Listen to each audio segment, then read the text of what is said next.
everybody, and welcome to What the Hell Should I Watch? I'm Steve Stebbing. And I'm Chloe Stebbing. And we are the weekly rundown of what we're watching, which may become what you're watching. And we come at you every Friday at 9 a.m. Pacific time on stevestebbing.ca.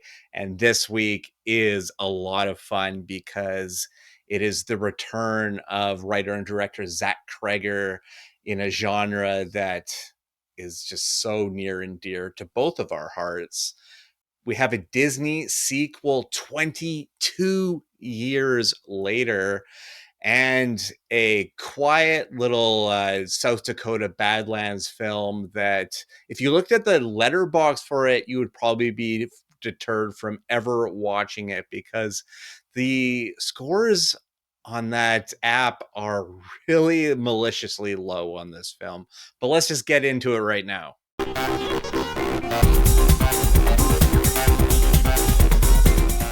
All right, first off, have you seen Barbarian? Yes. So you know the power of Zach Cregger with just one film. Yeah. Well, the bidding war for this, I'll get into all of this information, but the bidding war for this film was so heightened because of Barbarian. But he's back now with his new film. This is called Weapons.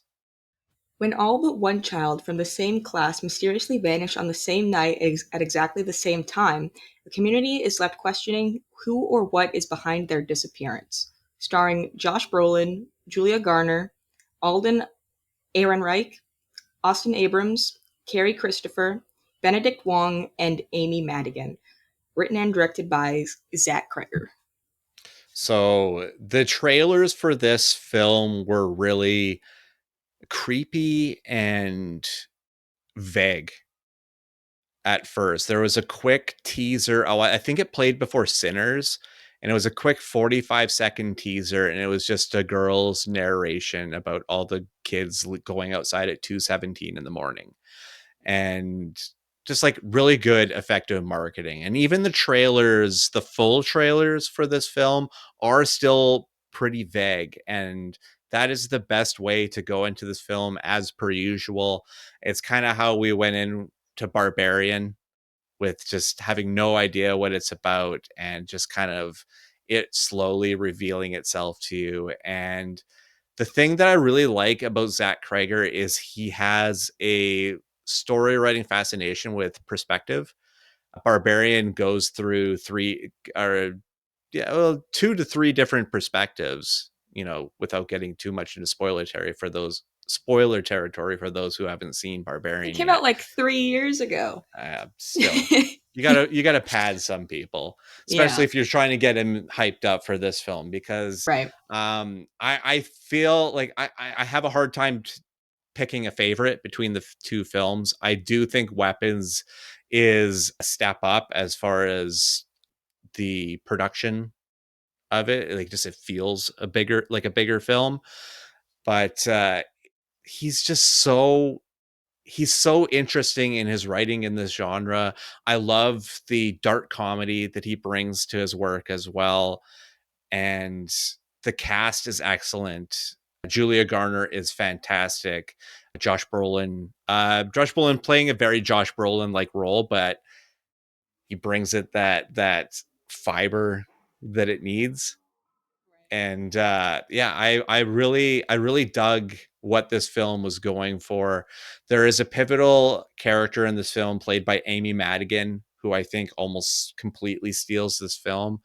And I'm reluctant to reveal exactly who that is in this film, but this movie is enough to get under your skin a little bit and also make you laugh and chuckle, because there are some parts that feel so real in the reaction of it that I really dug.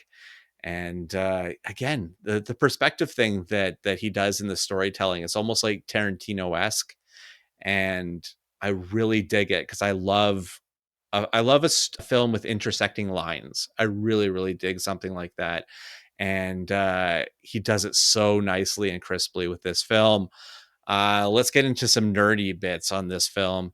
June Diane Raphael is one of the other cast. She's just in a really quick part, a couple of parts in this movie, but she is in 2 films this week because she is in the second film I'm going to talk about this week. Toby Huss is in this one, off of King of the Hill, who Okay.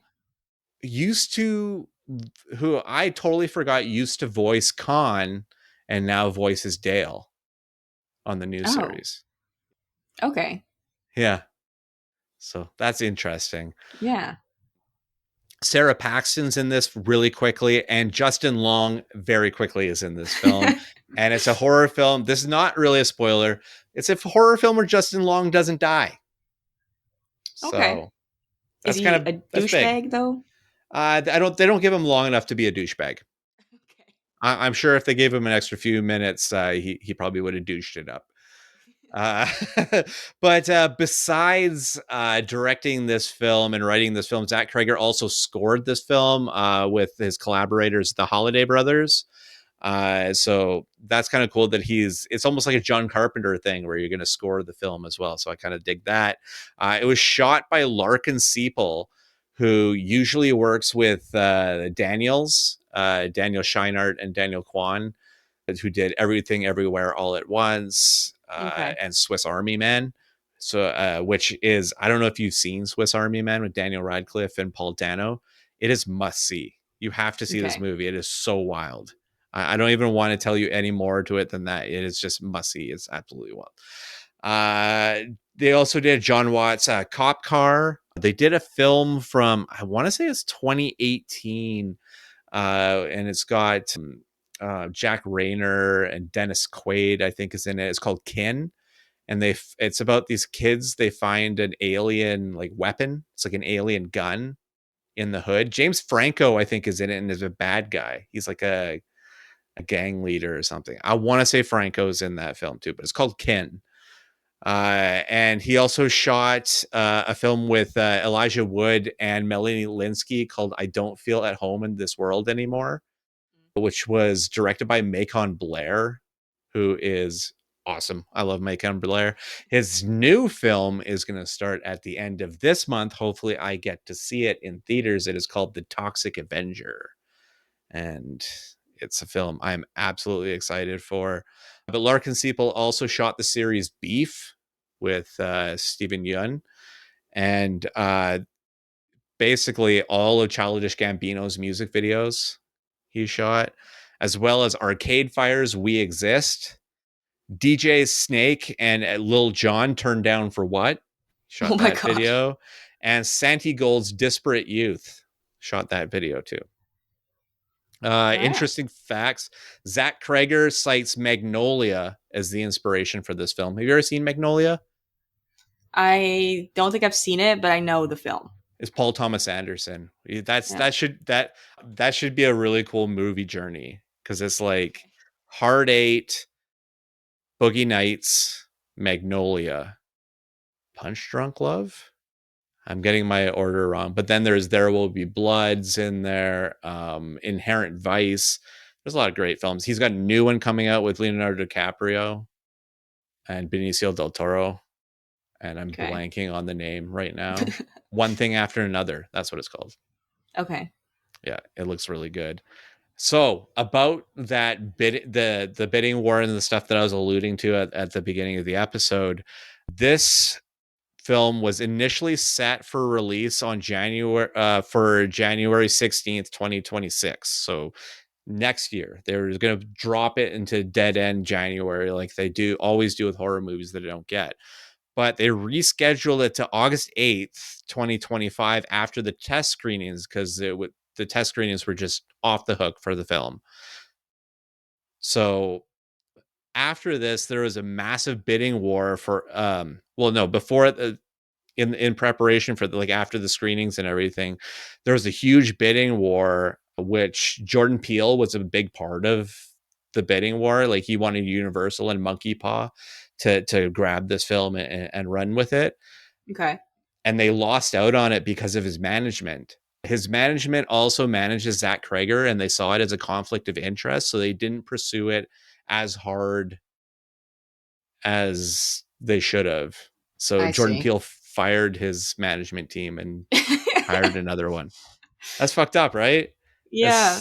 It's just it's kind of like the wild like gambles in Hollywood, and I think as far as box office wise, Weapons did pretty well, Okay. and word of mouth I think will also do it well. I hope people hold back on spoilers for it.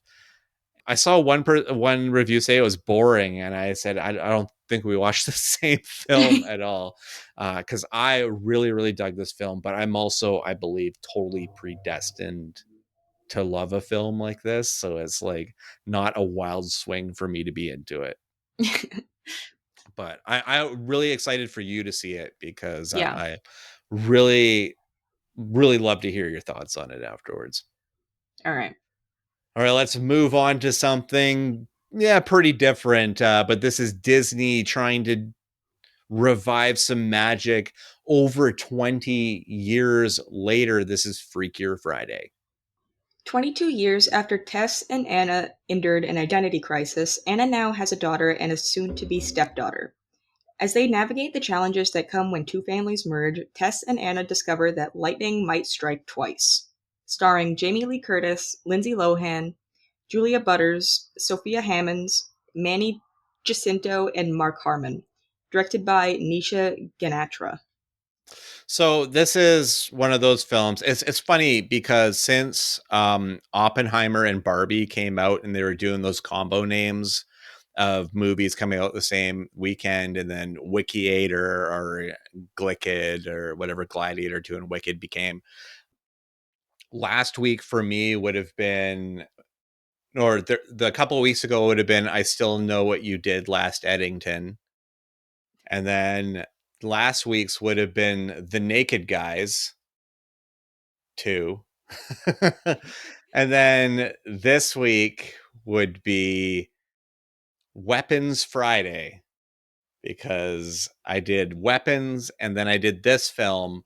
So coming into this film, I probably wasn't as psyched for it, we'll say, because all of my excitement was riding with Weapons and it satisfied me in all of that sense. So what I was expecting coming into this film was like a big budget Disney Channel film, like just something completely cornball with Driven really by no, nostalgia. yeah, with really no substance to it, or even things like comedically that would hit. I was kind of wrong about that, because this is an enjoyable enough film. It's not a film that I feel like I'm going to kibosh a sandbag at all, because there are a lot of things that I enjoyed about this film. Jamie Lee Curtis's comedic timing is really great. I think she still has it, and the chemistry with Lindsay Lohan is still there, especially when the young girls are in control of their bodies, right? Like it's really quite funny. The physicalness of it, the script is all right, so, and it's what these actresses make of it. And even the younger actresses, the one that plays Lindsay Lohan's daughter, Julia Butters, she was the little girl in Once Upon a Time in Hollywood that tells Leonardo DiCaprio that that was the best damn acting I've ever seen. That was the best acting I've ever seen in my whole life. Like you. That was her. So it's like crazy to think that now she is like, an older teenager now in this film. So I thought that was interesting. And it's cool to see the cast members come back. I mean, Rosalind Chow is back in this one. Stephen Tobolowsky, the little brother, Ryan Malgarini, is in this one. And it's always this thing about funny looking kid actors when they grow into adults and they still look like a kid actor, but they have like a mustache now, or like Haley Joel Osment with a Yeah. beard. You know what I mean? It's just like, whoa, that's weird. I'll be okay with it in a bit, but it's weird for right now. Do you know who I wonder about is the kid from The Cat in the Hat, Spencer Breslin, because I Mm, I think Spencer Breslin like quit acting, yeah, right? you Because did. I think after a certain point he left acting. and I haven't seen him in anything since, right? So I'm like, What's that so guy doing? yeah, exactly. Like, what if I ran into him and had no idea that was Spencer Breslin? Right? Weirder Yeah. things have happened. So I don't know, but there's a funny thing. So Chad Michael Murray is in this film. Of course, he was in the first film, and he has a preoccupation, like in the first film, with Jamie Lee Curtis's character, which I still think is funny. But he's like the heartthrob of the movie, right? And I brought this up to Jen, and she's like, "Oh." She was just like, he is not attractive. He looks like a sleep paralysis demon. And I was like, whoa, Okay. that is specific and J horror of you to bring up. But this one also brings some funny, kind of newer talent. Well, not in the case of one of them, but other talent in this film that weren't in the previous film, like Mitri Ramakrishnan, who is the lead character Davy in the Mindy Kaling Netflix series Never Have I Ever, which is a really good show. It's one of my favorite shows on Netflix. Also, Vanessa Bayer is in this one. She's in the trailer. She's just a hilarious former SNLer. And speaking of SNL, Chloe Fineman's in this one, and she's hilarious. And playing themselves in this one, George Wallace and Sherry Cola, who are both very funny as well. And again, like I said with Weapons, June Diane Raphael's in this one. So another podcaster, of course. How did this get made? The story and screenplay for this was done by Jordan Weiss, who wrote and created, I believe he created the series Dollface with Kat Dennings. Okay. So I enjoyed the script for that show. So if he's behind that, that's probably why the script that didn't feel so template.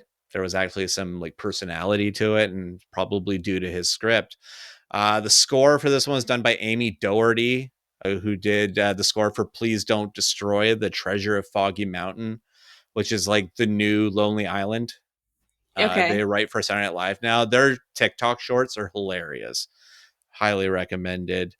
And a film with Kristen Stewart called Happiest Season. It's like a Christmas film that came out on Amazon, Okay. I A think like 2 Hallmark years ago. Christmas movie? No, not a Hallmark one. Not a Oh, Hallmark not a one. Like Hallmark. no. No, I don't watch the Hallmark movies. Neither do If I. it has any of those production tags on it, I will not be watching it. This is because it's her. Mackenzie Davis is in it. Like, it's got a good cast.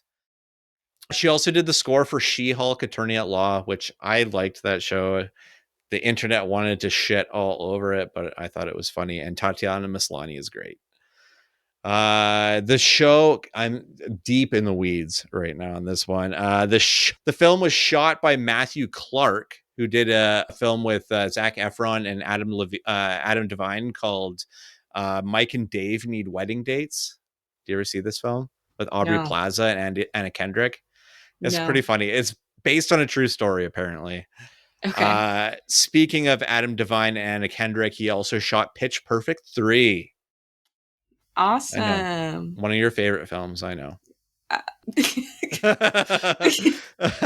Uh, He also shot episodes of the TV shows Go On with Matthew Perry. It was short-lived, only a couple seasons. Up All Night, which was only lasted a couple seasons with Will Arnett and Christina Applegate. But he shot a bunch of episodes of 30 Rock, and that show fucking rules. We used to watch it together. Yes. Yeah. There You we go. indoctrinated me into that. This is Mark Harmon's first NCIS related work in 13 years. Non-NCIS. Yeah, it's the first non-television NCIS procedural that he's done in 13 years. It is Lindsay Lohan's first theatrically released leading role in 18 years. Her last movie was a terrible movie called I Know What Killed Me, which is a hilarious watch if you ever want to find it. It's like a thriller horror, and it's so bad. It's trying to be a sexy thriller, and it's really bad. Oh. But it was Okay. theatrically released. And Jamie Lee Curtis is the one who persuaded Lindsay Lohan to return to do this film in the first place. She was very reluctant to want to do it. But they've been really close friends since 2003 when they made the first film. So kind of worked out. Also, Jodie Foster was offered to reprise her role as Annabelle from the original 1976 Freaky Friday, but had to decline because she's shooting a movie called A Private Life instead. And this movie comes out almost exactly 22 years to the day that the first film came out, which is cool. I love it when that stuff happens. Yeah. And when this movie came out, both the young actors in this movie weren't born. They didn't exist. So, I mean, you'd only existed for 3 years. Yeah. So, but I don't like, again, it's with this movie, these movies like this, it's like you're going to see it or you're not going to see it. Like it's there's no fine line with this one. It is a very thick line of do and don't. Yeah. You know what I mean? So if you're into something like this, check it out because it's not a waste of time. But if you're not into something like this, then it is a waste of time. Don't do it. So, but like I said, that is as a paint strip line. Like it is so thick. All right, let's move on to something far more independent. But it's a movie that I didn't realize is a certain niche indie film that I really love. But this film is called East of Wall. After the death of her husband, Tabitha, a young, tattooed, rebellious horse trainer, wrestles with financial insecurity and unresolved grief while providing refuge for a group of wayward teenagers on her broken-down ranch in the Badlands. Starring Tabitha Zuniga, Portia Zuniga, Scoot McNairy, and Jennifer L. Written and directed by Kate Beecroft.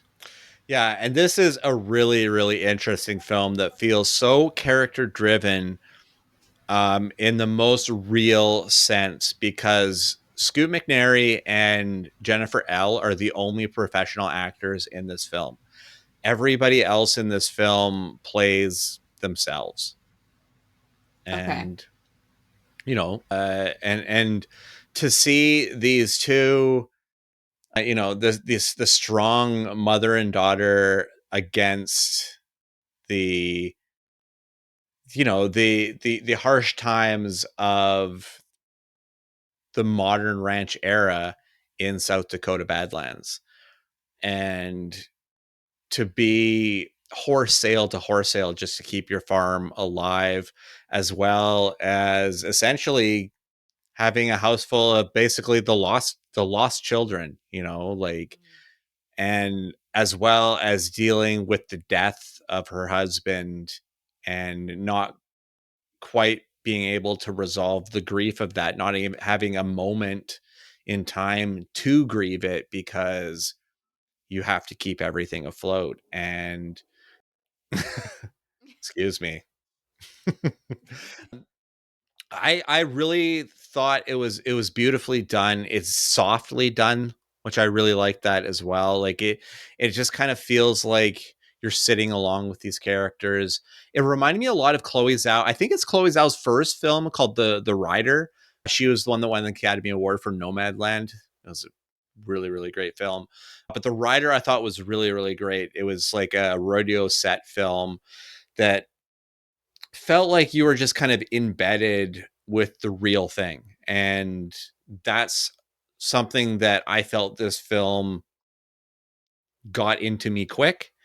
And I really, really dug this film. But yeah, like I said at the top, I couldn't believe when you go to the Letterboxd review, because I'm guessing AMC or Cinemark in the States had one of those Mystery Monday movies, and this was the movie. So many of these letterbox reviews are like half a star or 1 star and be like the most boring thing I've ever seen, and like I can't believe I was the only way to get people to watch this movie is to trick them and stuff. And I'm like, it's not a bad movie in comparison of what an actual bad movie is. This movie is not a bad movie. And Right. a lot of us live and die by Letterbox. Like Letterbox is kind of like the rating system is kind of a big deal. Like you pay attention to things like this, people's thoughts on it, right? So, I mean, even on the red carpet, people giving their picks of 4 films and stuff. Like some of them get nervous and stuff. Like Letterboxd is like it's a cinephile thing, Yeah. So when you see a lot of low scores and the film is just coming out, it's like unfortunate. Like I feel like it was like unfairly sandbagged by I like what's the best way I can put it, by people that don't have the ability to take in some art Yeah. and art about real people and not, superheroes or, shit like that, right? That's Yeah. why that's why for me it's so great to go to the film festival, because this is the type of film that I'm going to find at the film festival, Hmm. so that's my appreciation level. That's why I want to go to other film festivals so I can find more like this. So this one, I think this was the Sundance Darling. So it's good to see it finally get released. It's Kate Beecroft's feature debut. And I honestly really am excited to see what's next for her. I hope she keeps telling stories like this, because I would be interested to see more. Let's move on to the last one of the week. And this one comes from Chloe's favorite company, Well Go USA. Wells It Fargo. is yes, Wells Fargo. It is a Chinese action film, a Chinese Because of course it wushu. is. Yes, It it's always Chinese is. wushu action film. Wushu. This one's called Invincible Swordsman. Ling Hu Chong seeks to leave martial arts behind but gets dragged into its conflicts. Meeting demon cult leader Dongfang Bubai leads him on an unexpected spiritual journey. Starring Yuki Zhang, Tim Huang, and Samo Kambong Hung.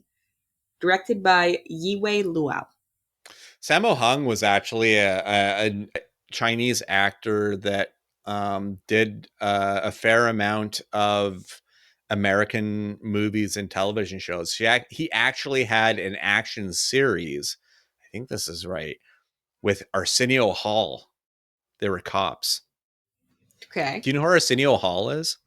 I don't think so. He was a talk show host in the 90s. His Yeah, big thing I. is, where are my dogs at? The dogs at? Woo, woo, woo, woo, woo. That was his Oh, thing. okay. Okay. Yeah. I know that specific thing, but Yeah. that's because of Family Guy. Yeah, there we go. Yeah, yeah. Family Guy is like your conduit to a lot of 90s, 80s, and 70s pop culture.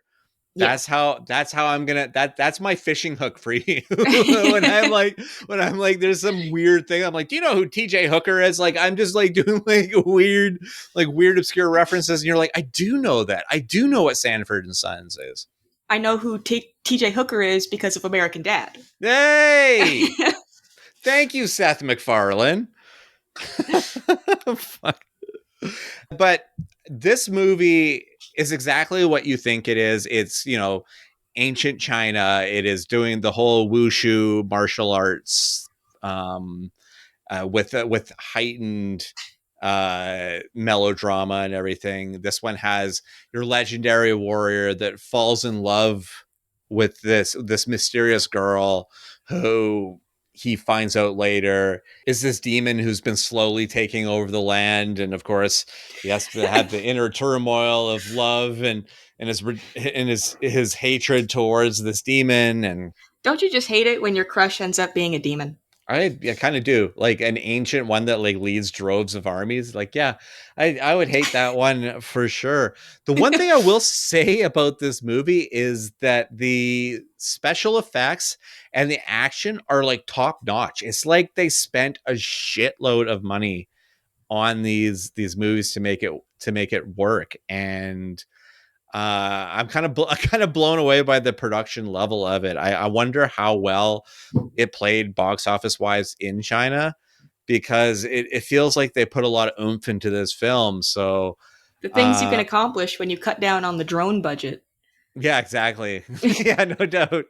So I again, like a lot of films I bring into this, it's a built-in audience. If you like action movies, if you like martial arts movies, and if you continue to want to watch the new modern ones that they're bringing in, you're going to check this one out. And if you're on Wellgo USA's emailing list, and you review films, you'll be watching this one as well. I have another one to bring next week. So the Wells Fargo just keeps on paying off. It's going far. It's going Fargo. Wells Fargo. That brings us to now what you can stream.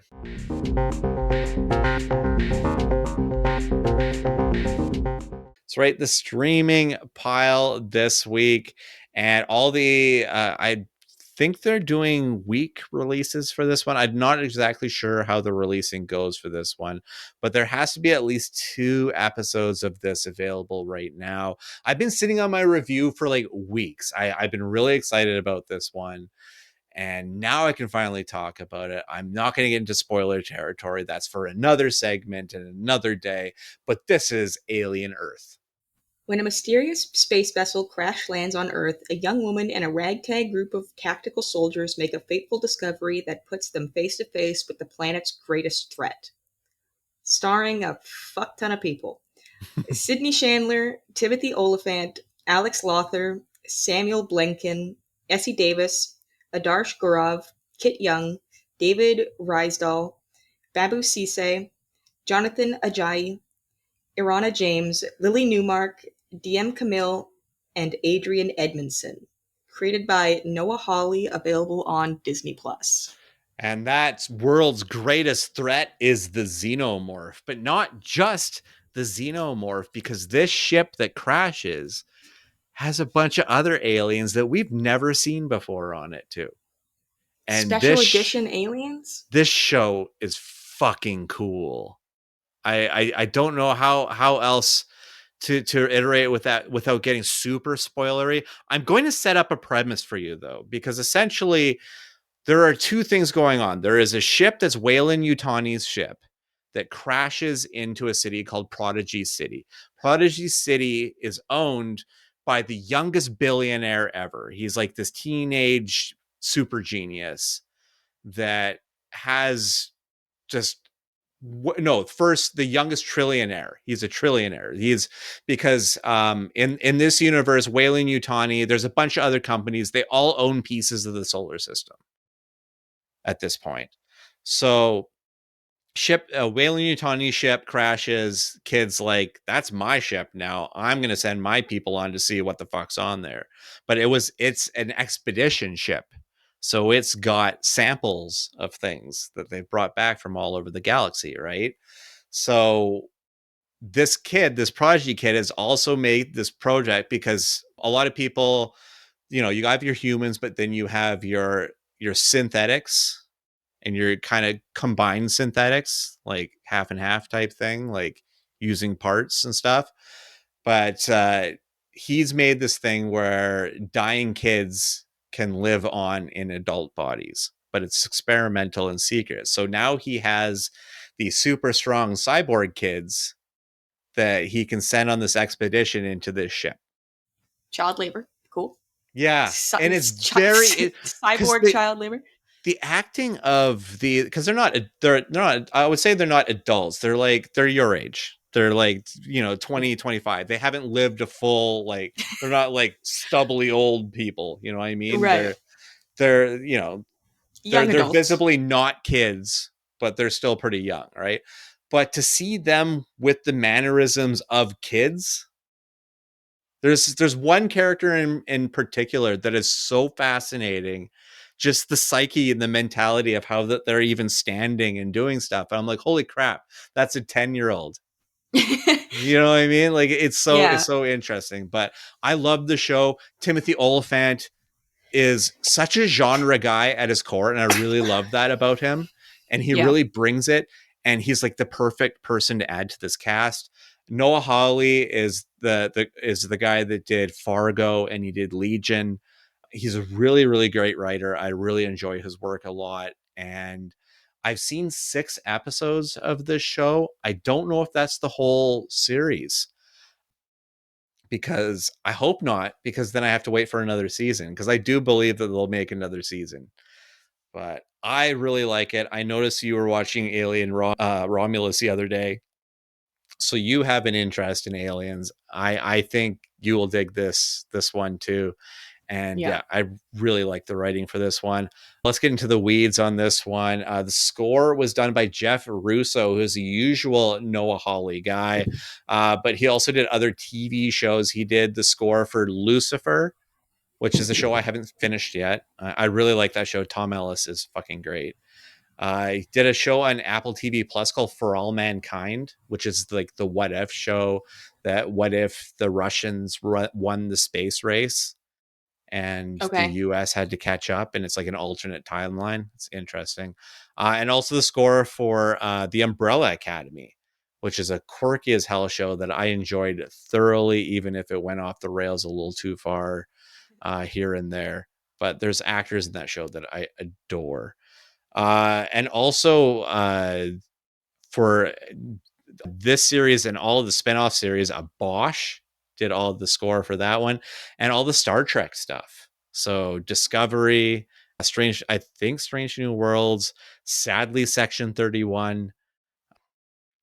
Some of the episodes for this one were shot by David Franco, not Dave Franco, not actor Dave Franco, but French cinematographer David Franco, who shot the Costner Elvis thriller 3,000 Miles to Graceland, and a Bruce Willis film called The Whole Nine Yards, and I think Canadian produced action film with Aidan Quinn that I talked about on a podcast once with Jay Baruchel called The Assignment.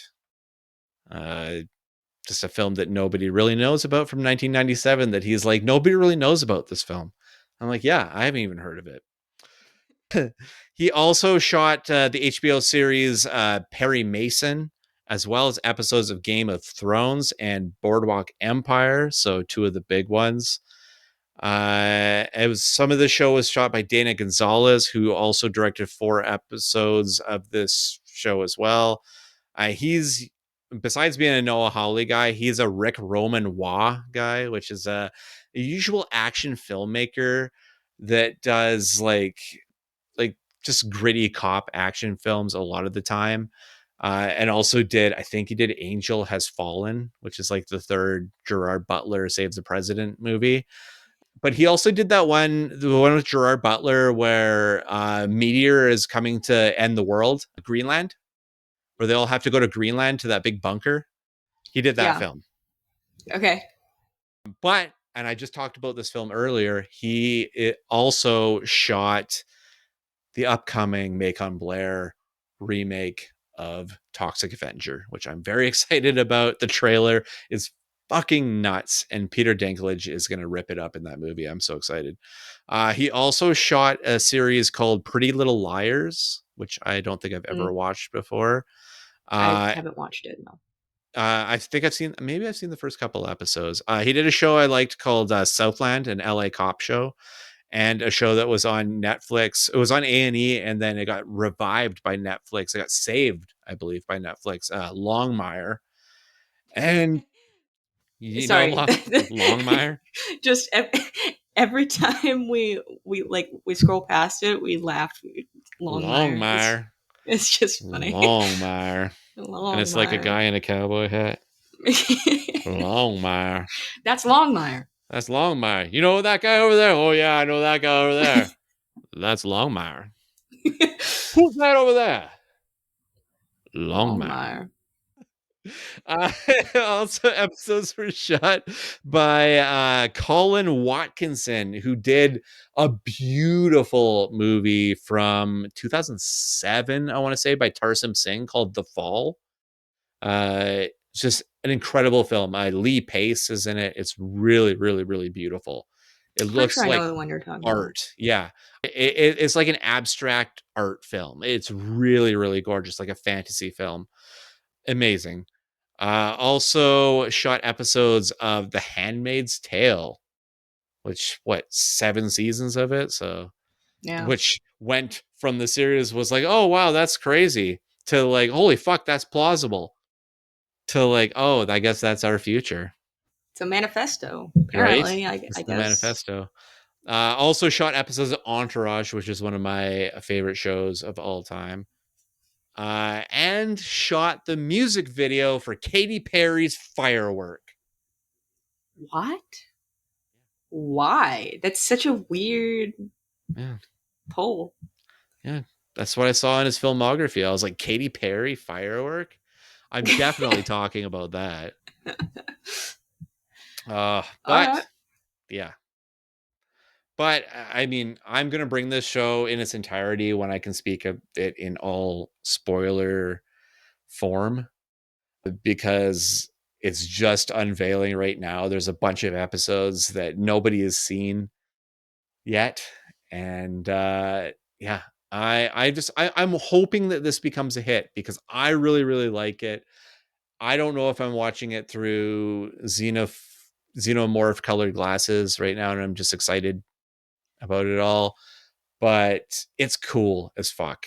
And Romulus was cool too. I'm coming from that. Like, I enjoyed Romulus. So Yeah. take that as you will. So, but I'm excited, and I hope you start watching it, because I think it's really fucking cool.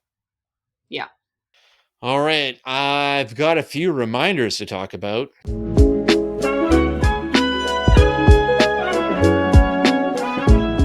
That's right. This week's reminders, and here to tell you probably already know that DreamWorks is live actioning their shit now, at least one.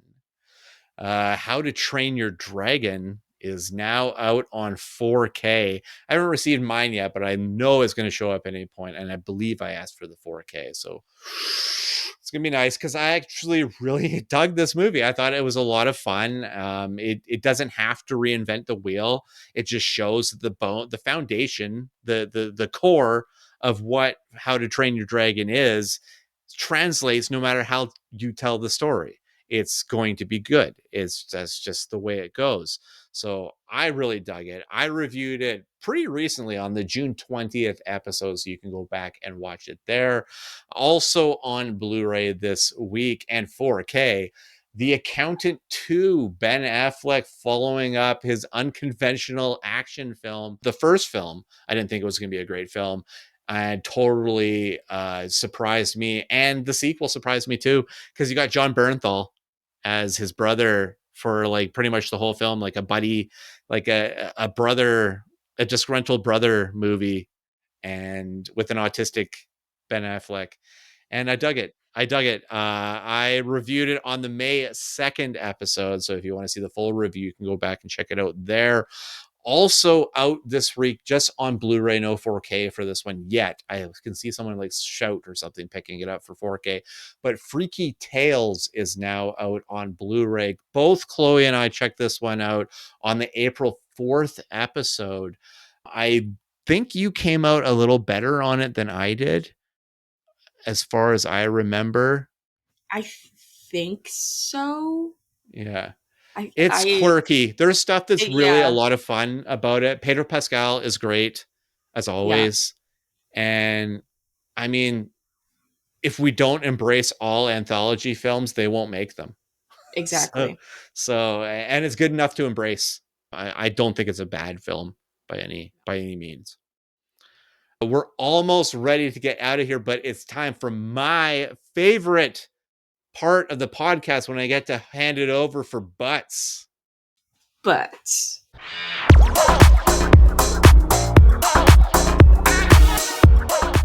okay, so I was finally able to check out Warfare, and I loved this movie. I mean, I'm already super partial to, let's just call it what it is, war propaganda movies.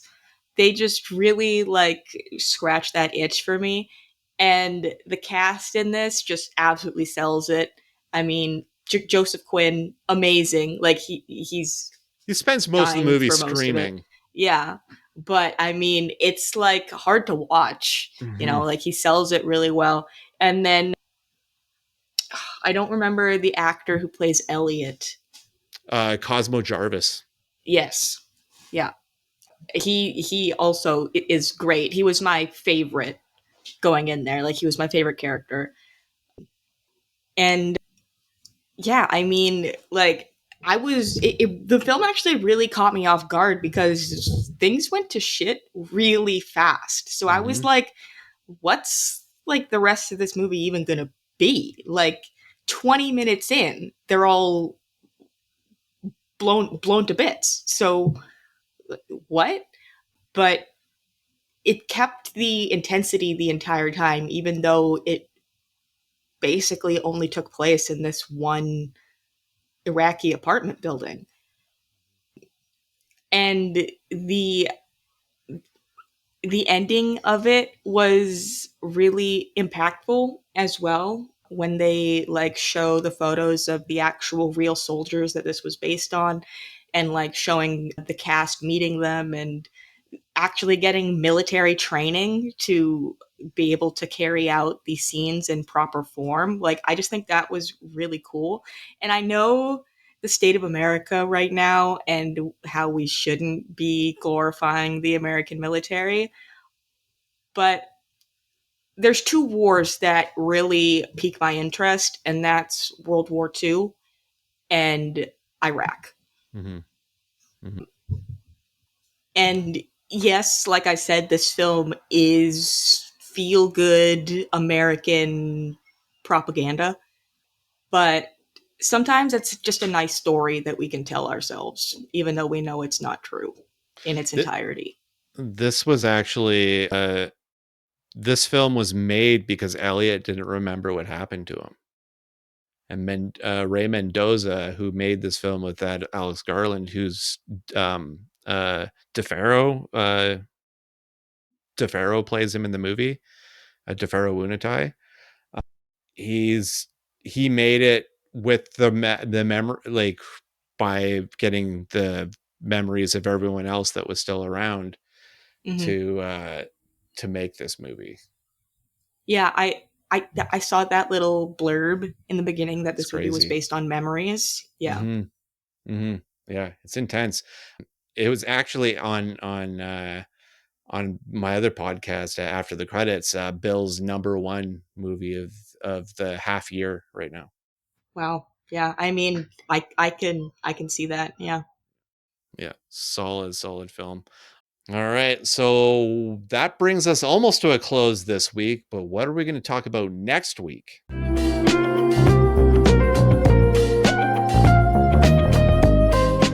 That's right, a taste of next week. And first up for me is going to be Bob Odenkirk getting back into kicking some ass in Nobody 2. And I didn't get to them this week, so I'm going to talk about My Mother's Wedding, which is Kristen Scott Thomas's directorial debut based on something pretty personal. Also, a Canadian film called Shook, I will be talking about.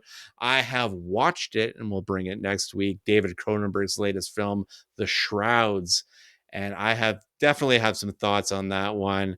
Also, I got my hands on a film that I've been waiting for this year that I've been really excited to check out, called Sorry Baby, the debut of writer and director and actress Eva Victor, and also a new TV telling, a Hulu Disney telling of a pretty widely known news story in the last 10-15 years.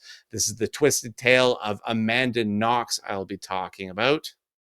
And I have some things that I'm going to be bringing myself next week as well. The first one is How to Train Your Dragon live action. I've watched half of it and I need to finish the other half, but I mean, it's being pretty faithful so far. I was one of those people that was really obsessed with the original animated films. I think the third one came out when I was like 18 years old, and I was still like, yep, I'm going to go see it. I love those films. But yeah, so gonna finish that one up. The next one is Jurassic World Rebirth. I've watched it, and I'm very excited to talk about it. I'm just gonna say I loved this movie. I love all of the Jurassic World / parks, so I don't know. I'm biased on that one. I mean, Jurassic Park 3 is in my Letterboxd top 4. Alan. So I think that says all you need to say. And we talked about how precious Letterboxd is. Yes. Next one is The Girl with the Needle, which is one that we were supposed to see at VIFF last year, but we swapped it for Joker Folie à Deux, which I lose sleep over regularly. And the final one that I'm hoping to check out by next week is 1971's Punishment Park. It's like a pseudo documentary where American soldiers or police take draft dodgers from Vietnam into some desert and force them to complete tasks, and things get crazy because it's not scripted. It's fucking wild. Not really scripted at all. The director just tells them to do whatever, so I'm expecting something similar to the Stanford Prison Experiment. That is wild. Yeah. Absolutely wild. Well, looking forward to that, but that brings us to a close for this week. You can find me on Twitter, Instagram, Letterboxd, Threads, and Blue Sky at The Stevel Dead. You can find me on Letterboxd at HoneyBunChloe. You can also find all of the episodes of this show on stevestebbing.ca, or look us up on YouTube to search Steve Stebbing or The Stevel Dead, and you can find us on shiftheads.ca. You can hear me a myriad of different places. The first one, you can find me on After the Credits with Marina, Bill, and Melissa. And you can also find me on Tremble the Horror Podcast with Kurt and Taylor. And you can hear me every Friday at 8 p.m. Eastern Time on Shane Hewitt and the Night Shift, found on Toronto's News Talk 1010 on the iHeartRadio network. You can also find that wherever you get podcasts. So that empties out our list for this week. So until next week, bye-bye.